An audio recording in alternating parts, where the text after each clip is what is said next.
ส่งให้น้องเพิ่นพี่น้องเนาะพากันซอยเวียกพ่อกับแม่ไปนอนเข่าสวนอ้อยเลขเข่าเมื่อยบ่ล่ะเมื่อยบ่เสื้อผ้าได้เป็นยังไงแท้ตัวนี้บ่เสื้อผ้านะมีจักตัวเสื้อผ้านะมี2-3ตัวโอ้ยขออนุญาตเลยพี่น้องเด้อเนาะนี่เสื้อเพิ่นเก่าเพิ่นเด้อเนาะเรื่อยเพิ่นเนาะโอ้ไงเอ้ยอุ้มใจอยู่บ่นี่ลูกหลายคนแน่บ้านเขาเนี่ยกุ้มบ่ล่ะจ้ะเดือนละสอบนี่บ่กุ้มบ่เบิดเดือนเดือนละสอบนี่50 สอบบ่50 โลบ่50 โลเดือนละสอบบ่ฮอดเดือน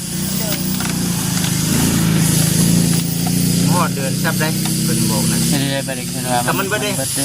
หากิโลหามันจะเล็ก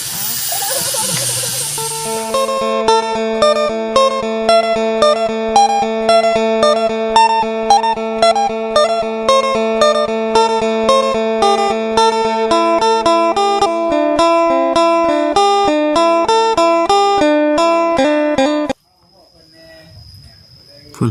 FC สิจื้อได้อยู่บ่เนาะพ่อแม่พี่น้อง FC สิจื้อกันได้อยู่บ่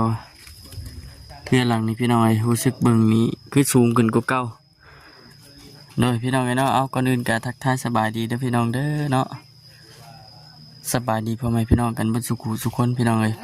พบเจอกันคือเก่ามื้อนี้ก็ได้เดินทางมาอยู่พี่น้องเนาะเฮือนของต่อเพิ่นหลายปีเลยพี่น้องเนาะเฮาบ่ได้มากันโดนอยู่โดนพอสมควรวันนี้ก็ถือว่าได้มาฮอดมาถึงเลยละพี่น้องเนาะอ้าว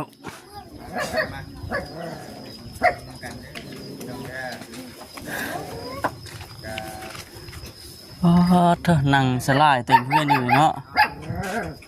ลึกแท้นี่เอาเว้ยสบายดีเด้อสบายดี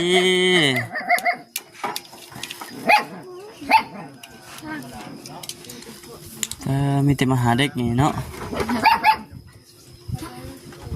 หมดมาแต่เฮิงเลยเฮ็ดใหม่ว่าเนื้อเฮือนนี่มันเป็นอะไรก็อันหลังเก่าตะกี้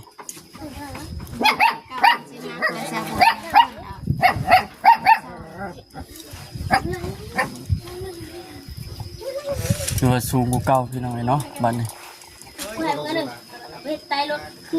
ให้อันผัวเจ้าดิไปรับจ้างตัดไม้ยังก่อนตัดไม้เข้าเตาถ่านขาว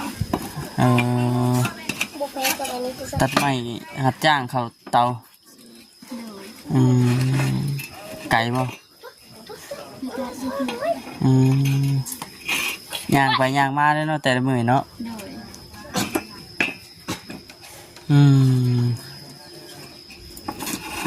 เฮ้ยพอได้ลูกเจ้านะลูกกั้มเนี่ยพอได้มาจะถึงในบ้านแล้วก็คนนี้1 2 3 4 คนอยู่นั่นนี่5 คนกับผู้ใดอีกผู้ปีหลังมานี้1 2 3 4 5 คนเบิดเลยบ่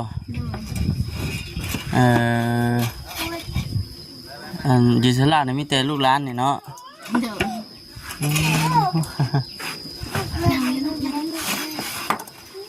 วันมาแต่หึงเนี่ยใหญ่เบิดเดี๋ยวไปลองเลยเนาะ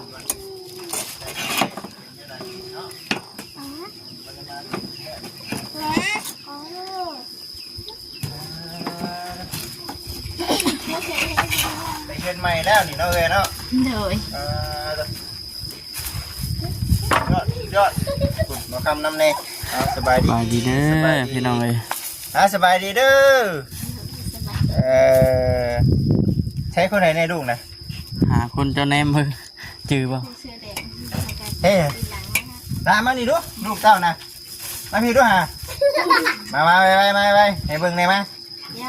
แม่นบ่ล่ะนี่เจ้าก็แม่นบ่นี่หลานหลานเนาะ เอาเห็นละมานั่งเฮี้ยงกันสไลด์กันแต่งงามมะอันนี้ก็แม่นบ่ล่ะนี่ โดย แม่นเนาะเอ้ผู้แสดงมาพี่บ่ล่ะมาพี่มาหน้ามานั่งพี่มาเขินกล้องบ่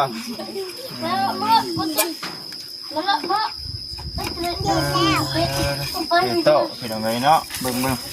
เฮ้ยชาผัวได้เฉยเลย ผัวไปรับจ้างตัดไม้ รับจ้างตัดไม้ โดย วันเท่าไหร่ก็ คนให้เพื่อกระ3-4รถ100,000 3-4 เดือนหนึ่งไม่หยังก็ ไม้เข้าเตาทานข้าว ไม่เข้าต่อทาน เตาทานข้าว บริมาแต่หึงแล้วนี่วะคือจะได้แชร์ขานำทำปลาเลยพี่มวยหน้ามาพี่ก็ได้นี่ แต่ลูกไปเผาอ้อยให้เขาให้เดือนละซอก เข่าเห็นบ่ โดย เผาอ้อย โดย ได้แต่เข่านะ ได้แต่ข้าวเดือนละซอก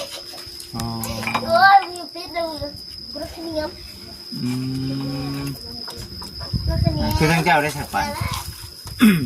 จะอยู่เพื่อนบางมือก็ไปคุดจิโร่ เอาลูกเอาเต้าน้ำแน่ โดย เนาะบริมาแต่หึงแล้วไปสันพี่น้องเล็กน้อยหลายเนาะ โดย เล็กน้อยแก่นนะคือหลัง เล็กน้อยเจนแค่นี้นะมันจะเล็กน้อยเลยนี่เนาะ มีแต่เด็กน้อยคู่มือเขามาดิ เช้านี้บ่นี่น้อยฮะเบิ่งน้ำมุงนะเบิ่งน้ำหนักมุงนี่จบจะมุงได้นี่ มองตาย เอาแล้วมุงตายนี่เนาะ เก็บเอา มุงตายพี่น้องเลยเนาะ คนได้เก็บเอาแล้วใส่ให้เน่คนละ10 โมงแล้วคนละ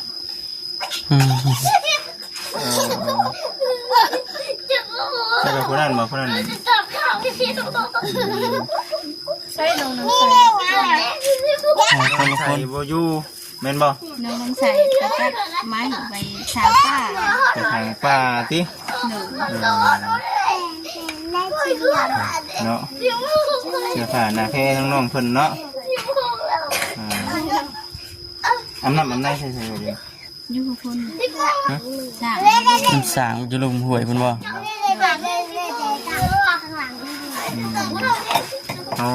มีแต่เอาน้ำสางเนาะเดี๋ยวนี้เนาะ จับดีมูลตักคน น้ำในเนาะเข้าเดี๋ยวนี้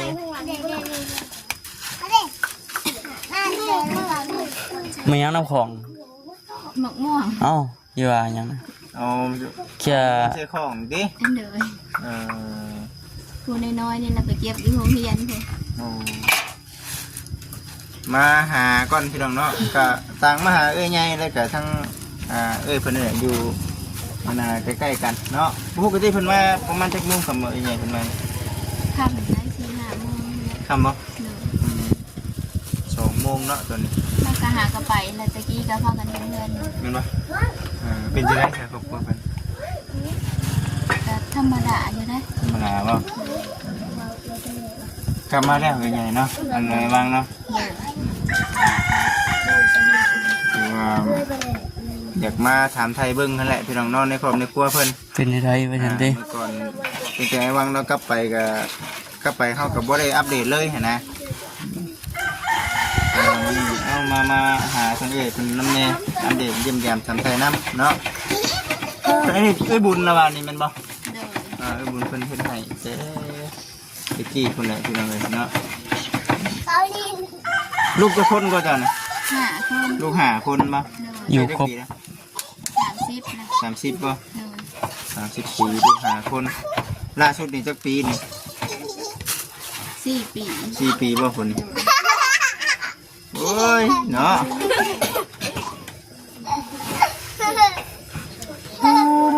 ไปเข่าของเที่ยในเข่าบ่จะ บ่มีใครค่ะ บ่มีไปเข่าจะคนเลยแมันบ่ลูกหาคนเบางเด้อ1 2 3 4 5แมันบ่ผู้ใดนั่นก็แม่นบ่ คือเสื้อเขียวกับเสื้อเ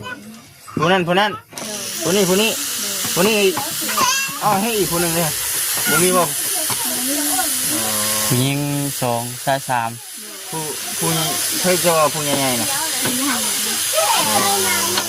ผู้นั้นว่าไปเผาสวนอ้อย เอาผู้นี้บ่พอสิน้อยนะ โอ้ล่ะมันนี่ไอ้สิถามมันนี่ดูมันนี่ไอ้สิถามนะ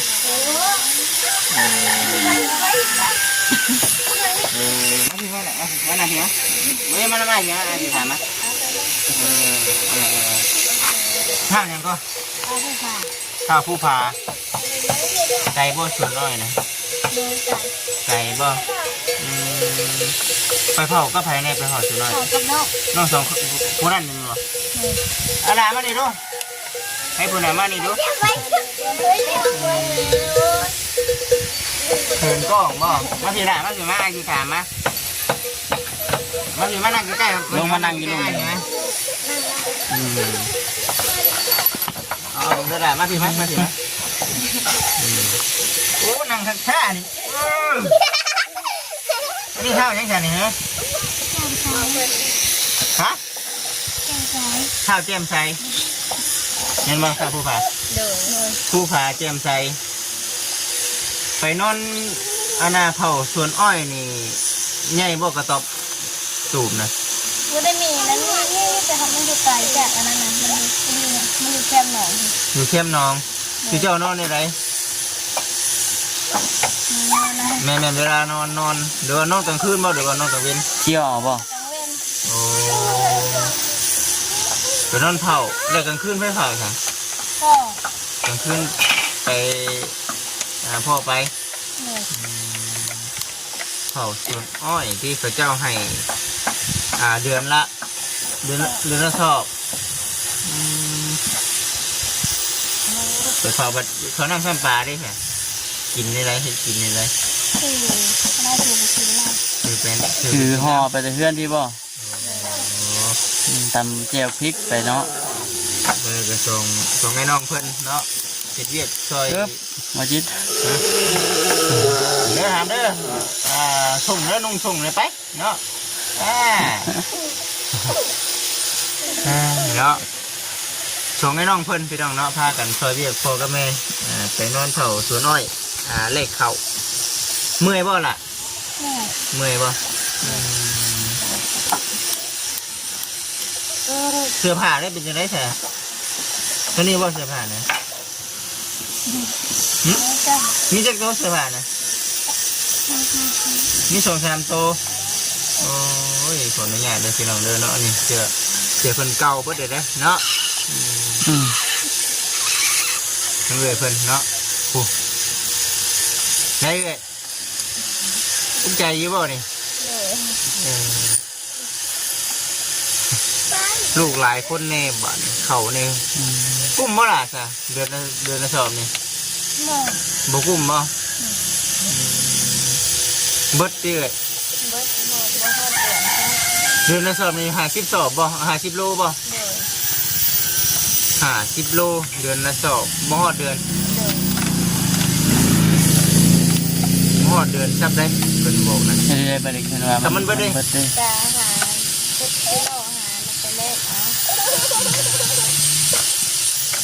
เคยไปขออยู่บ่ล่ะฮะเคยบ้างชาวภูผาเนาะเป็นไอ้กกมูมันบ่นี่ไอ้กกมูปุ๊บเฮ็ดไปตามภาษาห้องบ่มีเนาะคือมื้อนี้ได้เห็นบ่ได้ไปเผาบ่มันตายขนาดนั้นหาจะมาเผาอย่างนี้ไรอย่างนี้ก็ได้มือเลยงัวกับควายงัวกับควายมากินมันมากินอ้อยป่ะคนนี้ได้ใส่ไรซอยอยู่ป่ะฮะไรซอยอยู่เท่าเจียมใส่กาไรแต่งัวคนละควายสัตว์ย่านควายบอกกาอะไรดูเท่าผู้ผาเท่าเจียมใส่นั่งยิ่งใส่ปุ่นนี่ปุ่นนี่นางไซสนะนางไซสนะนั่นเองพูดเลยบ่ครับพูดน้อยดิเท่ากินน้อยฮะเท่ากินน้อยเท่ากินน้อยคนนั้นดิหน้านั่นดิแสงสว่างผู้ผาแสงสว่างเจียมใส่นั่นเลยก็ไซสนะไซสนะกินน้อยดูหลายคนพี่น้องเลยเนาะเขานำซ้ำปลาบุพอกินประมาณจักมือ50 โลนี่ประมาณ ของที่ตาย ประมาณ2 ทิศบ่ โดย คนเบิ่งเด้อบ่คำเด้อไทยรอบๆให้กับอีกทีได้เบิ่งได้ชมบ่ลูกเต้าเด้อเอาขนมบ่าวซื้อมาต้อนเด้อปั่นเป็นกินนี่แหละให้ไว้ให้แม่เก็บไว้ตามเด็กน้อยเก็บไว้นี่โอ้ยเนาะเบิดภายในตอนนี้รู้แหละพี่น้องเอ้ยเนาะเอาให้แม่เก็บไว้เด้อจะกิน ถูกก้อนกันกินถูก สุจ้าด้วยฮะสุจ้าเป็นบ่ ถูกด้วยกันมาให้ได้ สุจ้าโอ้โอ้อยู่สิแล้วเนาะคำว่าพอมาแหละคำเสร็จเนาะข้าวน้องผู้พาพี่น้องเนาะสองไอ้น้องผู้พากับบรรดาเตรียมใส่ ผู้ผาป่าไม้ ผู้ผาต้องมีปลาไม้น้ำเอาอีกเด้อคนหนึ่งเนาะ ยังหมดแล้ว ยังโมกุ้มเลยสิตัวแห้งแล้วฉันอะไร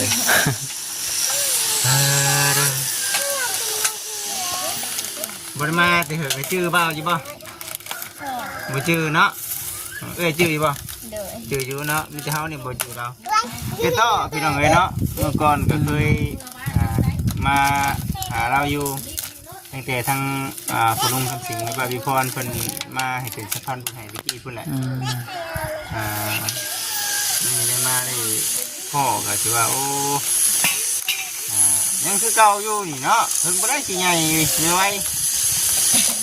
ให้เฮ็ดงานหาข้าวหาน้ำสู่พ่อแม่กินเนาะเป็นทำใหญ่ ยังมาทันใหญ่เหรอยังมาทันใหญ่เนาะ ลูกต่างเอาหลายลูกหลายคน ลูกหลายคนเนาะ หลายคน ลูกหลายคนนอนกันเลี้ยงกันสลายอยู่เลย เรียก เนาะ กันใช้ไล่แล้วแหละ เขาห่มผืนนอนนี่ครบอยู่ว่ะล่ะเขาห่มครบอยู่ โบ ว่ะ ยาคบปานใดเขาห่มโบยาคุยตอนย่ำหนาวย่ำฮ้อนแล้วใครนี้ ยังห่อหน่ะใครนี้เนาะ ย่ำหนาวเราโบกูพอห่มพอได้ตุ้มยุ่งหมูเปื่อยก็แล้ว โอ้มุ่งเหมือนบ่ ตั้งแต่เพื่อนเอาให้คือมันเปื่อยเลยล่ะ จนเปื่อยสิ ของหลายคนแย่กัน โอ้คนนั้นเต็งคนนี้เต็งเนาะ โอ้ยคนนั้นเต็งคนนี้เต็งเนาะ มียุ่งหลายบ่น้องผู้ผา นี่ มีหลายมีหลายเนาะหากันกบกันเกลียดอยู่บ่ พากันคิดแทนเราสิ ได้อยู่บ่ล่ะ ได้ ได้เนาะคือต้องเลยเนาะมื้อนี้ก็ได้มาหาทางเพิ่นก็จักสิว่าจังใดมาอัปเดตนี่แหละบ่ได้มาแต่หึงแล้วว่าซั่นก็ว่าสิมาหาทางใหญ่ให้แหละผู้ใดมื้อหน้ามื้อในพุ่นแหละจังสิมาอีกจักยามใดเนาะพี่น้องเนาะ เราอยู่เนาะมัน เพื่อนไปรับเจ้าหาเงินซื้อข้าว รับจ้างคือกันเนาะนั่นก็เนาะ โดย หาเงินซื้อข้าวซื้อน้ำ คำเพื่อนมันไม่น่าเนาะแต้มก็เอากันไม่ลูกกันยังท่านง่ายหาขยันย่างน้องน้ำใสกัน เรียนอย่างน้องน้ำใสอยากมาอัปเดตน้องน้ำใสนั่นแหละให้กับ FC ได้เบิ่งได้ชมเนาะใหญ่สำไรแล้วว่าซั่นน่ะนะพี่น้องเอ้ย ขยันย่างก็เล่นย่างเติบแล้วเล่นมาลิ้นที่ละแต่ละมือกัน เรียนมาดินอยู่บ่ โดยเด็กน้อยหลายมากตื่นมาก็เล่นมากนี่แหละ โอ้น้อยหลายเนาะ ทำคู่นี่เลยน้องนี่แต่ผู้ใดกาลูกขาน้อยกาซ้ำกันกับนางโตนี่ก็หลายซ้ำกัน แม่นบ่ หลายซ้ำกันเท่ากันเลยบ่ได้ลื่นบ่ได้เหลือซ้ำกันปั๊บเลย ลูก หา ๆนะ คนเลยบ่ คนได้หลายซ้ำใดเท่ากันได้หลายซ้ำนะ บ่ เนาะนั่นแหละพี่น้องเอ้ยเนาะคือสินี่ได้สาพุ่นนะเนาะมากับผู้ใดมื้อหน้าเดี๋ยวมาหาทั้งเรื่อยใหญ่เพิ่นใหม่เดี๋ยวจะมาอัปเดตถามไทยทั้งเรื่อยเพิ่นอาบน้ำกับไปอาบพุ่นที่น้อง สิสร้าง อาบน้ำอยู่สร้าง สั่งรวม สั่งรวม เป็น นำอยู่สั่งรวมโอ้ยเนาะ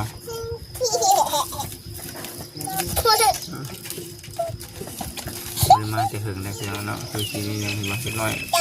เมาเนาะ สรุปสลับอยู่ดิ แต่น้อยๆยังบ่ทันใหญ่ใส่งานยังบ่ได้มีแต่กินก็กินกินบ่ได้กินก็ให้ กินแต่มะม่วงแล้วเบิดมื้อเที่ยวไปเก็บแต่มะม่วงเนี่ยมากิน ปวดจะจ่อยเนาะหมกม่วงนี่เนาะกินตลอดแล้วหมกม่วงกินแบบนี้เลยพี่น้องเนาะตามชนบทก็อีก หนุ่มส่ เนาะ งบ่แกลูกมาสิหนุ่มส่งคราวเดียวแกทีมละ มันมัดประชันได้เนาะ บ่กล้ามาใกล้มันอย่าตอนหังมัน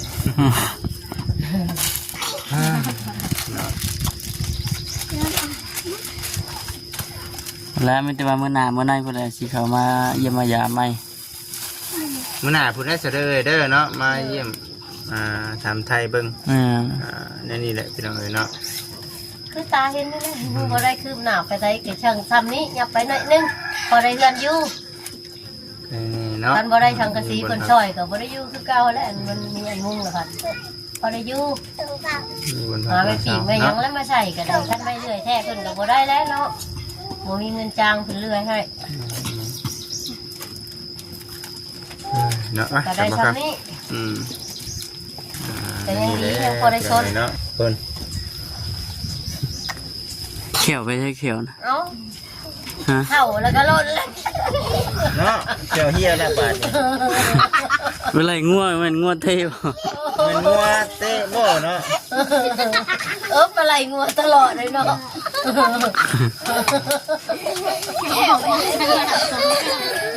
งัวเตะแขวออกช่องเด่มเนาะบ่ ยังหลายคนอยู่แล้วทำบุญกากระพงตะกี้ก็คือกันนี่แหละก็บอกเกิดกระตาแจ่มมันแล้ว ไปสันพี่น้องคือสิประมาณนี้แหละเนาะ นี่กันเนาะ เยี่ยมมายาม จบคลิปกันเด้อพี่น้องเด้อเนาะลาพี่แล้วครับทุกคนจังไดก็คิดว่าในขอบคุณหลายๆเนาะขอบคุณพี่น้องซีที่เข้ามากดติดตามรับชมเป็นกำลังใจให้ตลอดมาพี่น้องเลยเนาะโอเคพี่น้องเลยเนาะสบายดี